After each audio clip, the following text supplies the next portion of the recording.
The Blues look to force the Game 7 while the Jets goalie just looks to not get pulled. We'll talk about all that and more right now on Locked On NHL Game Night. When that final horn sounds, you know it's time for Locked On NHL Game Night. All the post-game reactions to every game across the league, every single night, with insights only the hosts at Locked On can provide. Prepare to experience game day reactions like never before, only on Locked On NHL Game Night. Your team every day. Hey, hockey fans, welcome to Locked On NHL Game Night, part of the Locked On Podcast Network, your teams every day. Thanks for making Locked On NHL Game Night your place to get a recap of the night in the Stanley Cup playoffs. We're available 7 days a week, wherever you get your podcasts and on YouTube. This episode is brought to you by Amazon Fire TV Stick 4K. Turn any TV into an Xbox. No console needed. Head to Amazon.com/Fire TV Locked On to learn more. I'm Eddie Garcia, an LA Kings fan, recovering LA Kings fan on the West Coast. He is Shukri Wrights, a Boston Bruins fan on the East Coast. Together, we are here to discuss all the goals, saves, big moments, and stories from the night in the Stanley Cup playoffs. Shu, just one game on Friday, a must-win for the St. Louis Blues against the Winnipeg Jets. What's going on, everybody? And one game it was, but I wonder if a certain someone is feeling blue right about now because man, I hope they don't got the keys to the Blues, but it sure looked like it tonight. Yeah, we had the Blues hosting the Jets in Game 6. You had the Central Champs taking on the number 2 wildcard team in the West, the 1-versus-8 matchup. And Jets goalie Connor Hellebuyck firmly in the spotlight going into this game. He had been pulled in both games in St. Louis. Coming into this, would he finish in net in Game 6? The answer was no, he would not. The Blues win 5-2. The series is tied 3-3 going back to Winnipeg. Shu, absolutely stunning that the goalie, who almost certainly is going to win the Vezina and probably the Hart Trophy, has been pulled 3 times in 3 games in St. Louis. Stunned? I personally was actually banking on it. Come on. I wasn't stunned. No, honestly, because pulled 3 times in 3 games. I mean, Eddie, he's not great in the postseason, but that's insane. Eddie, you know what's crazy? And I tweeted this out. I literally during the game, I said, this series reminds me of for Connor Hellebuyck, Roberto Luongo in the 2011 Stanley Cup Finals. And if you're a Bruins fan and a Canucks fan, you remember that series very fondly. And for Canucks, for obvious reason, you don't. But I expected this from Connor Hellebuyck. I mean, listen, the previous 2 games, he was terrible. And going into Game 6, I'm like, he's about to drop another clunker, isn't he? And sure enough, he did in the second period. Well, he certainly did. Let's get a report on this side from the winning team. That would be our host from Locked On Blues. 5-2 win for the St. Louis Blues over the Winnipeg game for the Blues. Most importantly, Jordan Binnington was stellar in net. Can't say the same about the opposite end of the ice as Connor Hellebuyck was pulled. And this is a little bit of a fun fact about Connor Hellebuyck. He has been pulled in every single game in St. Louis so far.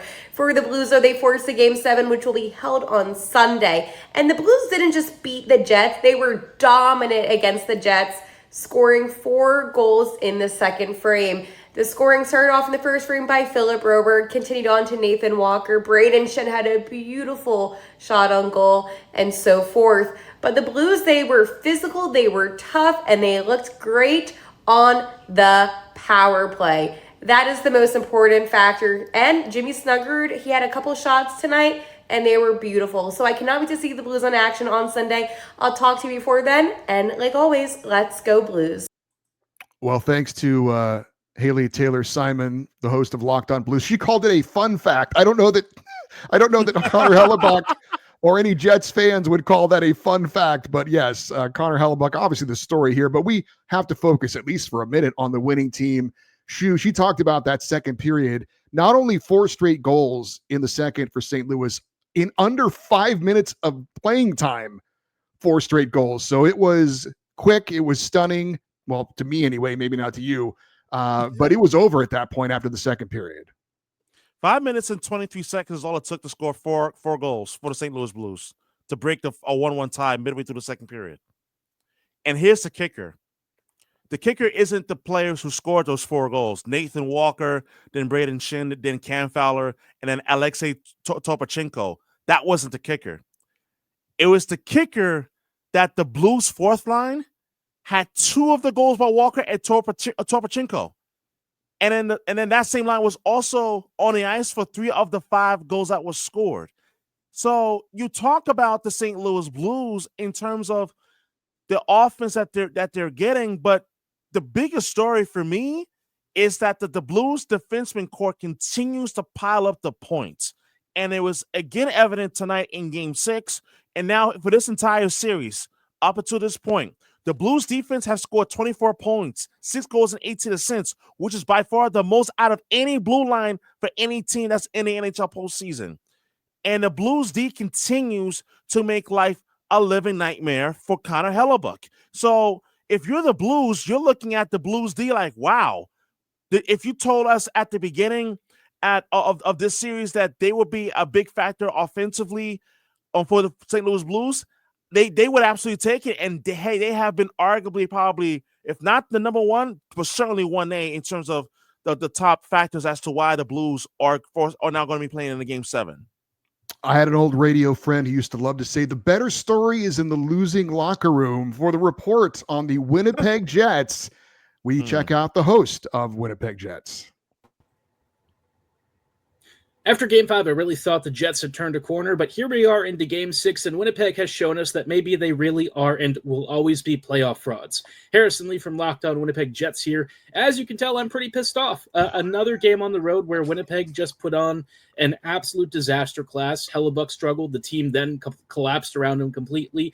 Tons of poor discipline. And sure, it wasn't a shutout, and the Jets even had a couple of goals, but what an embarrassing display and a chance to close out the series on the road and get to round 2 a little bit sooner. I did think that maybe the Blues would win this one and that it was probably going to be a close scoreline. Instead, the Jets just completely fell apart. And yet again, we're looking at another Game 3 and 4 scenario. I don't even know what to say anymore. The Jets are just really poor on the road. Hellebuyck is going to have to see a sports psychologist, I guess. Who even knows what the fix is? We'll chat about the game on tonight's episode of Locked On Winnipeg Jets. But for now, thanks for listening. See you then. And as always, go Jets, go. And thanks to a very emotional Harrison Lee, the host of Locked On Winnipeg Jets. And that's one of the great things about our local hosts. They're as passionate as the fans that they're talking to because they're one of those fans as well. But look, Connor Hellebuyck now 0-3 in St. Louis. He has lost his last 7 road playoff starts. He's allowed 16 goals in not 3 full games because he's been pulled in all 3. His goals against average is over 7. His save percentage is in the 700s. And during the regular season, he was not pulled once. He's now been pulled 3 times in St. Louis. But the good news is they are heading back home, but all the pressure is on Winnipeg, the number 1 seed in the West, the President's Trophy winners. St. Louis can go in there expecting, and nobody thought we were going to win this series. They're going to be loose. They're going to be ready to go. Can Connor Hellebuyck recover on home ice? Can the Jets recover on home ice? It's great drama. We're going to get the answer, but this has definitely been a very, very eventful series for Connor Hellebuyck and the Winnipeg Jets, who didn't have Mark Scheifele in this game. We don't know if he's going to be able to play their top line center in that Game 7. We shall see. So there's a lot of drama going into this Game 7 for the Winnipeg Jets. To answer your question, Eddie, I don't think they're going to rebound in Game number 7. They're not. I'm just going to be blunt because you know something. Remember, prior to the playoffs, we did the preview show. We talked about why I don't believe in the Winnipeg Jets, and I gave you my reasons why. Eddie, isn't it kind of crazy that I've been proven right in terms of Connor Hellebuyck? I said that if the Jets were going to make a run, you need Connor Hellebuyck to exercise the demons of the playoff past. If anything else, the demons have even turned blue. St. Louis blue, which is unbelievable when you consider the fact that in the 3 games at Enterprise Center, he has a 758 save percentage. But what's even more remarkable, and as you alluded to perfectly, he hasn't even played a full 3 games. And I wonder now, and I really wonder, with the pressure shifting back to Winnipeg, in Winnipeg for Game number 7, I really do wonder what type of conversations are going to be had in that locker room, because Winnipeg right now if they lose game 7, obviously season's done. Another person's trophy winner bites the dust in round number 1. Why wouldn't be surprised? However, what would be really be a big talking point is what do you do with Connor Hellebuyck? Because he's giving you great regular seasons, but the playoff narrative remains the same as of right now. And that's why game 7, and I agree, the pressure is all on Winnipeg and St. Louis. They've got nothing to lose. Jordan Bennington is going to rise to the occasion in game number 7. So it's going to be an all-out battle in Winnipeg for game 7 as well. So we are going to have a game 7 between the Blues and the Jets. We've got another game 7 coming up on Saturday. We're going to be talking about the Stars and Avalanche next on Locked On NHL Game Night.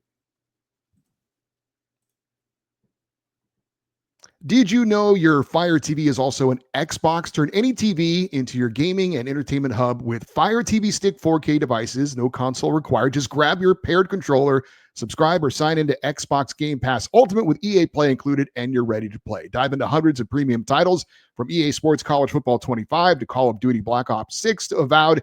As easy as you stream your favorite shows, it's gaming made simple, and it's all on your Fire TV. With 4K streaming, you can watch more than 1.5 million movies and TV episodes from your favorite subscribed services like Netflix, Prime Video, Disney Plus Max, and more. Head to Amazon.com/Fire TV Locked On to get started. Xbox Game Pass Ultimate subscription and comparable controller required. Available on select devices, including Fire TV Stick 4K 2nd Gen, Fire TV Stick 4K Max 1st and 2nd Gen, and Fire TV Cube 3rd Gen.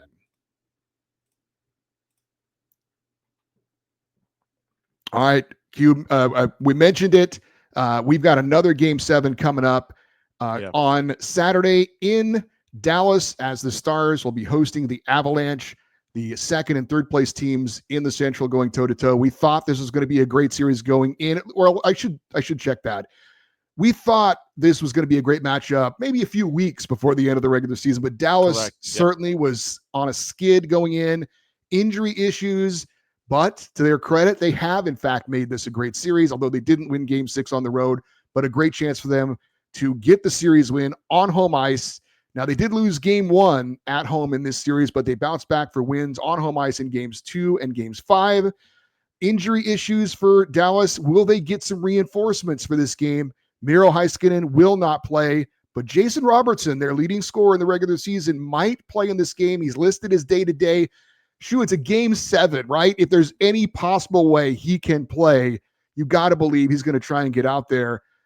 Nathan MacKinnon, right now 6 goals so far, leading all goal scorers in the playoffs. But there is a secret weapon I'm going to mention in a minute. But what are your thoughts on this huge game 7 between the Stars and the Avalanche? I think that's such a great question, Eddie, because like in terms of this game 7 between the Stars and Avalanche, it is truly a travesty that it's in round number 1 instead of the Western Conference Finals. But be it as it may, I think one of the big things I'm looking at in terms of the Colorado Avalanche is that this is a monstrous game for them. And not just because, it's game 7, but because you think about what's on the line for the Colorado. You think about what's on the line for Nathan MacKinnon, like another year of his prime potentially wasted if they lose game 7. You think about another move that was made at the trade deadline to kind of mortgage the future somewhat a little bit in order to try to win now. And I'm talking about when they acquired Brock Nelson and as well as Martin Necas, especially as part of that big deal to acquire that sent off Mikko Rantanen earlier during the season. I think about what is at stake for the Colorado Avalanche in terms of what is potentially on stake for in game number 7. And on the other hand, for the Dallas Stars, as you mentioned, I think it is going to be huge if Jason Robertson can play in game number 7. But I also do think that for the Dallas Stars, the fact that they're home for game 7 is going to be huge. But I do think the fact that the Avalanche having Gabriel Landeskog on the road for game number 7 in comparison to the first 2 games of this series is probably going to make it even more bigger for the Colorado Avalanche as well. Yeah, I think obviously a great storyline in this series is Mikko Rantanen. The Avalanche rolled the dice. I mean, this is a team that's obviously in it to win Stanley Cups now. When you've got a Nathan MacKinnon and a Cale Makar in their prime, right? You're looking to win cups now. And they traded away a key piece of that hurt their chances of going to the Stanley Cup final for a little bit of the future because they didn't think they could be able to re-sign him. So they rolled the dice. Will that gamble pay off? If they lose to Rantanen and don't advance out of the first round, obviously you have to say that gamble did not work. So that storyline, and if Rantanen can do something to help the Stars win this game 7, it's a huge, huge storyline. And you'll have to say as an Avalanche fan, and the Avs would have to admit that move didn't pay off, at least for this year. We'll see down the line how it works out, but a really, really intriguing subplot to this as well. As far as these two teams in Game 7, Dallas advanced out of the first round last year by winning a Game 7 against Vegas. For Colorado, they lost a Game 7, their last Game 7, which was to the Seattle Kraken in 2023.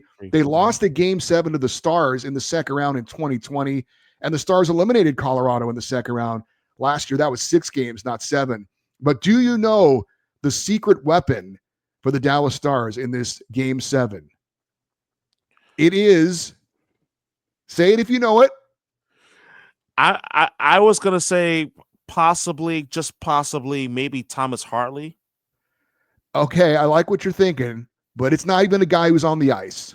It is the greatest coach in the history of Game 7s. And that Peter is DeBoer. Pete That's right. DeBoer has never lost a Game 7 in his coaching career. He's 8-0. He was 1-0 in New Jersey.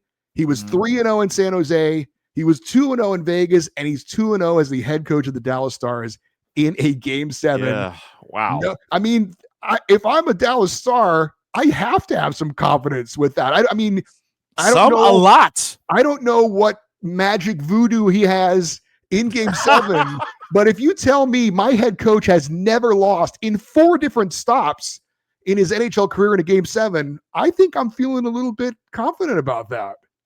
I think you should. I mean, like, how could you possibly not? I mean, there's a lot to like in terms of the roster, and it's up for the Dallas Stars. But as you mentioned, Peter DeBoer never having lost a Game 7 in his coaching career, it's pretty remarkable. It's pretty remarkable. It's no other way to put it. But just real quick, in terms of the Dallas Stars, what I am intrigued about is how they are going to at least game plan against this Colorado Avalanche team that just seems to keep coming in waves. And I'm really intrigued to see how they are going to bounce back from this Game 6. And I'm sure like Peter DeBoer is going to certainly have tricks up his sleeves, but it is definitely something to keep an eye on for in terms of the first 5 minutes of Game 7 tomorrow night. And I also think sometimes it's very basic, but in Game 6, 48 shots on goal for Colorado, just 25 for Dallas. I mean, just from the obvious, more shots on goal you get, the more chance you have to score goals. But your goalie is under siege, and while you're in your own end absorbing all those shots, the other goalie is not getting challenged, right? So just for the sake of making the other team work in their own end, the Stars have got to get a lot more shots on goal. That shot disparity has got to be a lot more even for game number 7. So Game 7, Avs Stars, Saturday in Dallas. We're excited to be able to talk about that one coming up on tomorrow's show. We have 3 second-round series set. We're going to get a discussion about those series with some help from our local experts. That's next on Locked On NHL Game Night. There's nothing like the energy of a live game, whether it's catching a last-minute NHL showdown or soaking in the excitement of an NBA matchup, but finding great seats at a great price. That used to be a challenge until I found Gametime. Gametime makes scoring last-minute tickets easier than ever. Prices actually drop as the event gets closer. And with their all-in pricing, you see the total cost upfront, no surprises at checkout. Save up to 60% off buying last minute for sports, concert, comedy, and theater events. And with the seat view before you buy, no surprise fees, and a lowest price guarantee, you can book with total confidence. Their lowest price guarantee means I never worry about overpaying. Take the guesswork out of buying tickets with Gametime. Download the Gametime app, create an account, and use the code LOCKEDONNHL for $20 off your first purchase. Terms apply. Again, that is code LOCKEDONNHL for $20 off. Download Gametime today. Last minute tickets, lowest price guaranteed.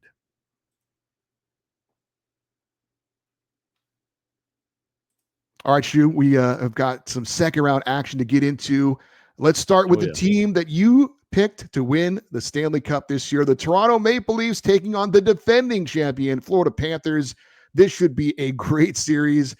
Toronto beating Ottawa 4-2 to advance, but 3 of those games went overtime. Florida breezed through Tampa Bay 4-1. Let's get a report on the defending champs. We start with the host of Locked On Florida Panthers. Their second round series is set. What is up, guys? Armando Velez here from the Locked On Florida Panthers podcast, here to quickly preview the Panthers' second round matchup against the Toronto Maple Leafs, where the two teams will be facing off in the playoffs for the second time in the last 3 years, as the Panthers took the first series in 2023 in 5 games, winning all 3 games in Toronto, including an overtime winner at the time. And for the Panthers, the biggest storyline is to once again prove to the hockey world that they are the standard when it comes to the NHL, after bringing in so many pieces at the trade deadline to bolster up their lineup, and then making easy work of the Tampa Bay Lightning in 5 games in round 1. And for the Leafs, the core 4, it looks like that it's their last dance, as 2 of the 4 guys will be up for contracts this summer. They were up 3-0, let the Ottawa Senators win 2 games, but they were able to close it out in 6. Make sure to come back here on the Locked On Florida Panthers podcast, so we'll have you covered throughout the series between the Florida Panthers and the Leafs. Your team every day. And thanks to Armando Velez, the host of Locked On Florida Panthers, for that report. He was right. The core 4, obviously Mitch Marner and John Tavares are free agents after this year. Marner is almost certainly gone, I would think. We'll see.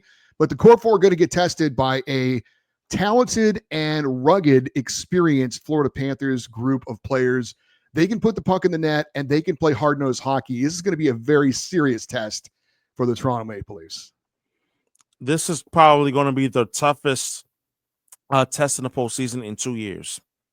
And I say this because you think about this. Yes, last year against the Bruins, Game 7, but I'm going to be blunt, even as a Bruins fan, that Bruin team pales in comparison to the Florida Panthers teams of the last 2 years. And we talk about experience. We talk about how this team was constructed down in Sunrise, Florida. And you gotta admit that, look, this team is probably the best team that we've seen assembled in quite some time, from top to bottom, from the forwards to the decor, goaltending, you name it. And obviously the head coach. So in terms of the Toronto Maple Leafs, they are going to have their work cut out. Like the core 4 of Matthews, Marner, Tavares, and Nylander, they're going to have to figure out a way or a game plan to attack this Florida decor with Gustav Forsling, Aaron Ekblad, and as well as how they're going to handle Matthew Tkachuk, as well as Marchand and Seth Jones also on that blue line. So Toronto, they're going to have their work cut out for them, and frankly, I think it's going to be an absolute dogfight for them if they have a fighting chance to even beat the defending Stanley Cup champions. Yeah, Sergei Bobrovsky in net for Florida. Anthony Stolarz for Toronto. Stolarz' first ever playoff series action. I thought he did pretty well against the Senators, but obviously the goalie matchup here, you'd have to favor Florida in this one. You mentioned Aaron Ekblad. He will not play in Game 1. He'll be serving the second of his 2-game suspension. And for Toronto in the second round, for just the second time in 20 years, the Panthers, of course, looking to get back to the Stanley Cup final for a 3rd straight season. We've also got the Oilers taking on the Golden Knights. Their Game 1 coming up. The Pacific Division champs taking on the 3rd place team in the Pacific. Vegas beating Minnesota 4-2. Edmonton beating my LA Kings 4-2. Just the second ever playoff meeting between these two teams. Let's get a report from one of the co-hosts of Locked On Golden Knights to start this one off. The Vegas Golden Knights and Edmonton Oilers are set to meet in the second round for the second time in 2 years. What's up, everybody? Chris Golick, Locked On Vegas Golden Knights here. Right now, the series is basically a toss-up. The Golden Knights are a slight edge in some of the local sports books, but some of the national sports books have the Edmonton Oilers as a slight favorite. You can expect a very physical series. It will not take long for Alex Pietrangelo and Leon Draisaitl to introduce or reintroduce each other to one another. Of course, Pietrangelo had a nasty slash on Draisaitl last time these two teams met. Can William Karlsson neutralize Connor McDavid? Can Jack Eichel continue his elite magical year? Catch the series preview on Locked On Vegas Golden Knights, anywhere catch your podcast, and on YouTube, your team every day. And thanks to Chris Golick, one of the hosts of Locked On Golden Knights, for that report. No Pavel Dorofeyev late in the series for Vegas against Minnesota, their leading goal scorer during the regular season. He's day-to-day, so we'll see if we see him in Game 1 against Edmonton or not. 5th time in the last 7 seasons the Golden Knights are playing in the second round, so they are in a very familiar place. As for the Edmonton Oilers, let's get a report on them from their host, Nick Zararis. Keep on dancing if their depth shows up. Nick Zararis of Locked On Oilers here ahead of the second round series between the Vegas Golden Knights and the Edmonton Oilers, which is going to start early next week. And as the series against the LA Kings went along, the Oilers' depth started to become more and more noticeable and make more of an impact. Whether we're talking about Evander Kane, Trent Frederick, Connor Brown, Adam Henrique, and of course, Calvin Pickard, who won 4 straight games, coming in relief of Stuart Skinner, who had lost the first 2 games of this series. As the Oilers go along deeper into the playoffs, we know what they're going to get from Connor McDavid, from Leon Draisaitl, Hart Trophy finalist Leon Draisaitl, and Evan Bouchard. Now, it comes down to what they get from everyone else. If the Oilers' depth shows up, they absolutely can hang with the Golden Knights. And if you go and look, the Vegas Golden Knights and Edmonton Oilers played themselves some barn burner regular season games. It is going to be a blast. Be sure to check out Locked On Oilers wherever you get your podcasts or over on YouTube. Everyone enjoy the Stanley Cup playoffs. All right. Thanks to Nick Zararis, the host of Locked On Oilers. And I obviously saw the Edmonton Oilers up close and personal firsthand with their series against my LA Kings. And McDavid and Draisaitl were quiet, and yet McDavid had 11 points and Draisaitl had 10. But he's right. It was the other players. It was the depth, the secondary scoring that really won the series for them. Although he's right about Calvin Pickard, but I don't know if he's going to be able to hold up. I mean, the guy is a number 2 goalie for a reason. Did play really well in Game 6, but didn't have to play all that well in the other game. So you've got Aiden Hill and Net, a Stanley Cup champion on one side, and Calvin Pickard on the other side. Advantage Vegas in that one. I think the same thing, advantage Vegas, but the big if for me is going to come down to, and I really couldn't agree more with our esteemed colleague who's the host of our Locked On Oilers. If the other guys show up that are not named McDavid and Draisaitl, and I'm talking about Ryan Nugent-Hopkins, I'm talking about Evander Kane, I'm talking about Darnell Nurse and Evan Bouchard and everyone else, and Zach Hyman included, if they all show up offensively, they will beat Vegas.